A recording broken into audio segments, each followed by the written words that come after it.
Hey, what's up, guys? We gotta continue to study first move d4.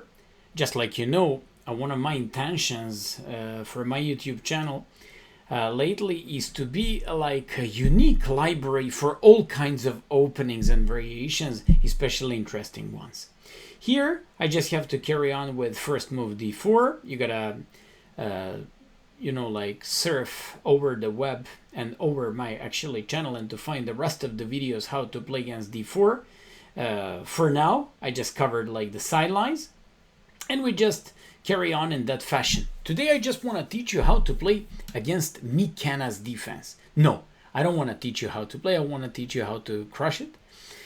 Because lately when I play Blitz, so many guys went for d4 knight c6. Looks like somebody published the course, but if they publish the course, then I feel very sorry for these guys, because I'm about to show you like absolute refutations and how to easily beat up this opening. There was one guy from my city who constantly keep using d4 knight c6. He's doing it in a pretty annoying fashion. So basically, now I just have to teach you how to play against d4 knight c6. So let's go. After d4 knight c6, you gotta play d5 next move. Of course, this reminds me of the Alekhine defense reversed. So when they play knight e5, we just go with e4 or f4. It's pretty much the same. They gotta go e6, you play f4, they bring the knight back to g6, you take. In case they take, you can play bishop d3, but I don't see any problems with capturing on d8, breaking the castle, and afterwards playing what?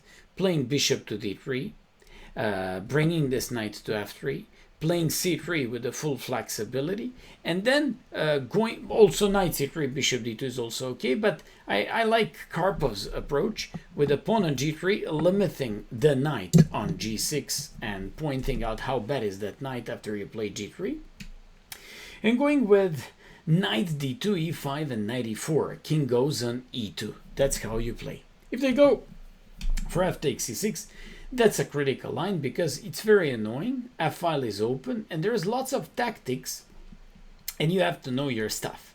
You first, of course, have to develop your knight on f3. And now they have bishop c5, bishop b4, and they have d5. d5 is a bad move.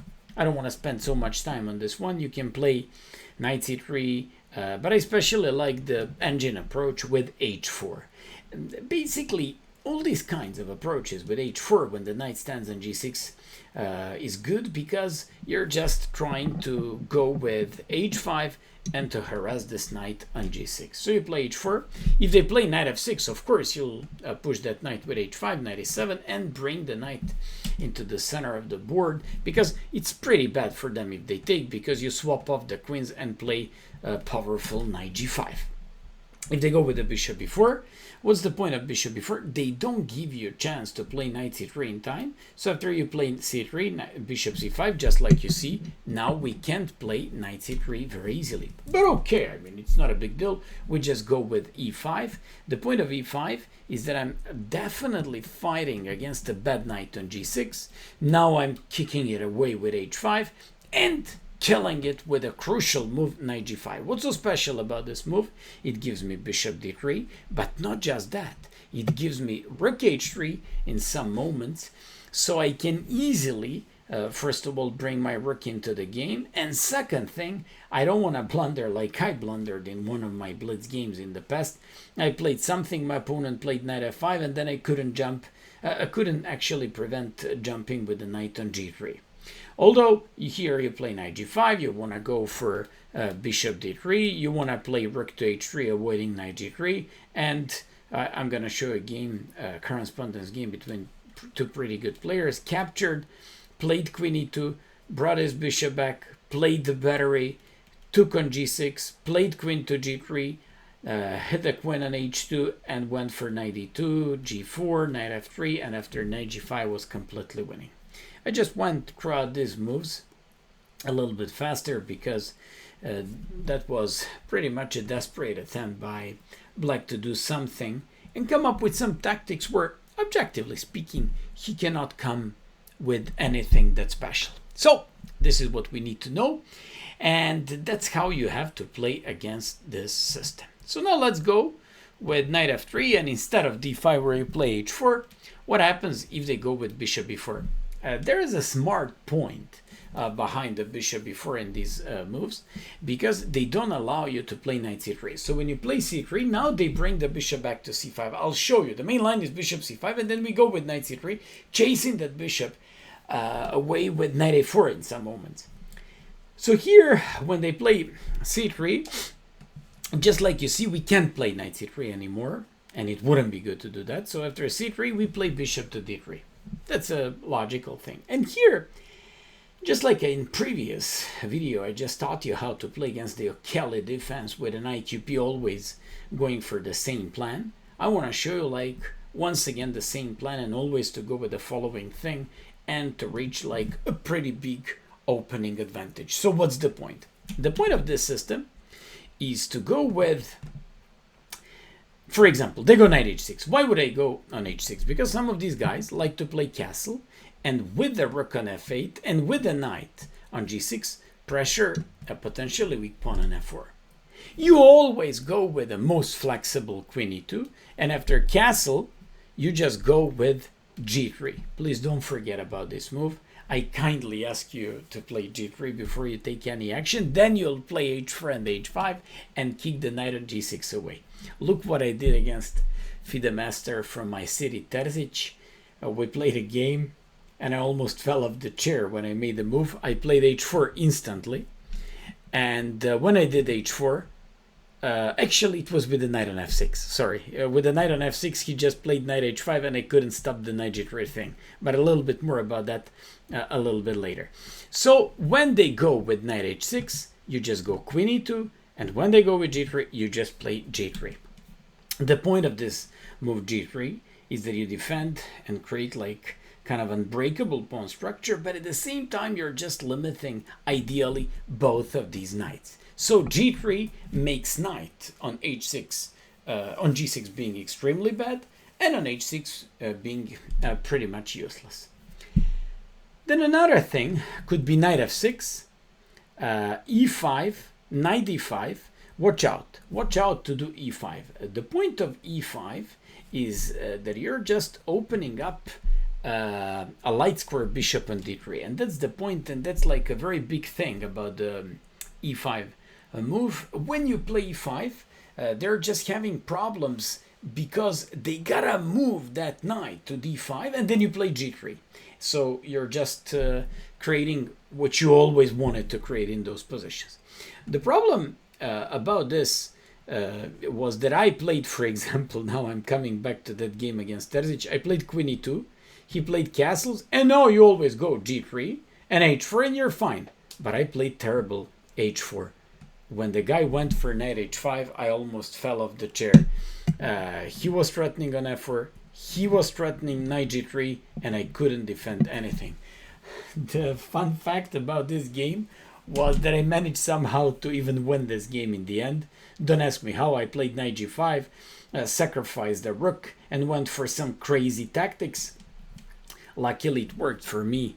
That was in the Blitz tournament that I won, but it was like a pretty bad experience. Anyways, when they play bishop d3 and knight f6, always make sure to go with e5. e5 kicks the knight away from the king side, opens your bishop on d3, and still leaves your opponent with a terrible knight on d5. So how do you play, and how do you make this knight being even more terrible from strategic point of view? Boom, g3. What's so special about g3? You have a great pawn connection, and the chain stretched from h2 to e5. They're very strong. Both of these knights, I'm talking about the knights on g6 and d5, are limited. Bishop on c5 looks okay, but it's pretty useless. And now you just go knight bd2, because pawn is on c3. You gotta find a way for your knight to develop it, and you go on e4, and you go with h4. I insist on h4, but I insist previously on g3. If you forget to play g3, then you're just gonna be as bad as me. And don't do that. So there is a third move. Third possibility is bishop c5. That's the most common thing, but if you ask me, better is bishop b4 when they provoke you to play this. I read in Grandmaster's Repertoire Avroch book. Avroch made a great analysis against this variation, Mikenas Defense, and he said play knight c3, and if they ever close the dark square bishop, play knight a4. So you're just showing clearly your intentions. You would like to trap the dark square bishop because it's trapped now. So when they go with bishop b6, you just win the bishop pair, and the game is very easy. You place your bishop on d3. So once again, I give you a universal plan against this opening, and once again, I insist on like universal approach against this system, so you can always apply pretty much the same ideas. So when you go with, when you go with bishop d3, I'm just gonna show you and give you like a move or two. If knight f6, open up the game. Why? You have the bishop pair. Why? You open up the bishop. Why? You open up the game. So kill the guy. If he goes knight h6, instantaneously f5, opening both of these bishops, creating so many threats. For example, e takes f5, you take on h6, and e takes f5 almost wins the game. Knight h4, almost any knight h4 that looks for like some sort of simplification by black should be met with this move. Knight g5 is a killer. You threaten queen h5. Knight on h4 is almost trapped. They cannot take on g2 because of king f2 and afterwards queen h5. And in any of these cases, you're about to win the knight. And if they play on knight a4, bishop b4, you just continue to chase this bishop. You win it and play the same thing. Bishop d3, queen e2, g3, h4, h5, or short castle. In any case, with a bishop pair, with much more space, with a bad knight on g6, what is just so much better. And finally, after knight c3, they don't have to play d6. Obviously, it's bad. They have equally, they were actually equally using two moves against me: knight f6 and knight h6. Both are bad, but you have to know your stuff. Knight h6 is worse than knight f6, but for example, an idea of this move is to go for a castle and immediately pressure the pawn on f4. I don't know about what kind of pressure are we talking about if afterwards we can easily go with g3. But okay, that's how they think during the game. Although, if that's the case, you definitely should kill these guys once again straight away. So you just go with f5. f5 is a killer. I already taught you. If they go for knight h4, always the refutation goes with knight g5. You threaten queen h5, castle doesn't seem to be working because the knight is just trapped. If they take, you just go queen h5. They go like this, and it's quite interesting. I found few Grandmaster's games where white didn't capture, and you should capture. So when they give you check, place the king on d1. Don't worry, it's not about that the king is unsafe. It's about that the king just opened up possibility for rook e1 because the queen and the king are on the open e file. So we just have to take advantage of that. After this, with tempo, we threaten the knight, bishop d3, and also bringing the rook onto e1. And that's how you win the game. It's a very nice and useful trick to learn about these tricks, variations. If f5 he takes, you just play bishop g5, bishop e7. Here you don't play bishop h6, but bishop g5 to make his bishop on c5 being even more stupid. Now you take, and now you play like this. And when they play knight h4, I believe knight h4 followed by g3 should be enough. But bishop c4 is absolutely the best because you just prevent the short castle, and afterwards you threaten knight h4, g3 followed by queen h5. After knight g2, queen f2, knight h4, move the rook to e1, and this reminds me of all those fantastic king's gambit positions for white.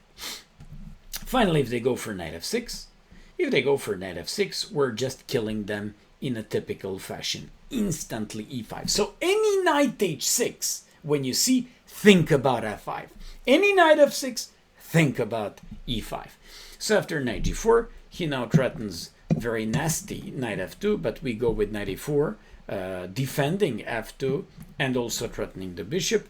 I found so many things. If they play knight e3, you just capture and play g3. Once again, we have a golden pawn chain stretched from h2 to e5, queen to d3, long castles, h4, chase that knight away, play bishop h3, and do I have to tell you how winning you are in position like this? If bishop e3, once again, golden standard. A pawn structure stretched from h2 to e5. Castles, and another thing, when the knight is on g4, you always should consider knight f to g5 ideas, because you're now threatening to take this knight on g4. After bishop c1, queen g4, I found one game played between 2,200 players in Serbia. White won very soon. And finally, if bishop bishop e6, knight g5, once again, when the knight is on g4, once again, we can go with the knight g5. If knight e3, once again, golden standard with g3, and we always have this beautiful, untouchable pawn chain. If knight h6, a very lovely a4 move. So when they play a5, queen h5, and then you can even include rook lifting ideas for that rook. In some other moments you go for something else, but this is absolutely winning. Finally, if they go with knight e4, queen e7, you play g3, and I don't want to remind you of the fact how much we should be happy when we have pawns being stretched from h2 to e5. How bad is the knight on g6? And once again, I would like to remind you of the fact that when the knight is on g4, you always go with knight f to g5. They gotta go knight h6, and now you threaten knight h6 followed by knight g5. In all these variations, white is not better, white is winning. So you just have to learn these analysis. At the end of the lesson, I would just like to remind you a few golden standards about this variation. So playing against Mikenas. So we play d5, we go f4, we take always here. If they take, we're happy to play with a broken like castle, and we just play bishop to d3, knight f3, g3, but that move g3 always has to be played. If f takes e6, you play knight f3. If they give you check and don't allow your knight to go on c3, you just go with bishop d3. You just go any knight f6 with e5 and any knight h6. You sooner or later should be going and thinking of f5, or go with the queen e2, castles, and g3. G3 is always one of the crucial things in order to limit and restrict activity of these knights. Finally, if bishop c5, you always first do the knight c3. That has like way better stats even in the database. The thing is, they cannot close and lock the dark square bishop like this, because you go with knight a4, you win the bishop pair, and you always go with bishop d3. You base your advantage on the bishop pair. Any knight f6, do I have to repeat what do you have to do? e5. Any knight h6, do I have to repeat what to do? f5. And finally, if knight f6, do I have to repeat once again what to do? Any knight f6, you do e5. And if they go for knight h6, f5. Finally, if the knight is on g4, threatening knight f2, in some point, you always have to consider, when the knight is on g4, knight f to g5 ideas, because it gives you queen h5, it gives you attack on the knight on g4, and incomplete, it gives you queen h5 that is going to eventually threaten knight h7, followed by knight g5, but at the same time bishop d3 followed by d2, absolutely crushing black in all these positions. Hope that you liked the lecture, and good luck in crushing Mikenas Defense. Bye bye, guys.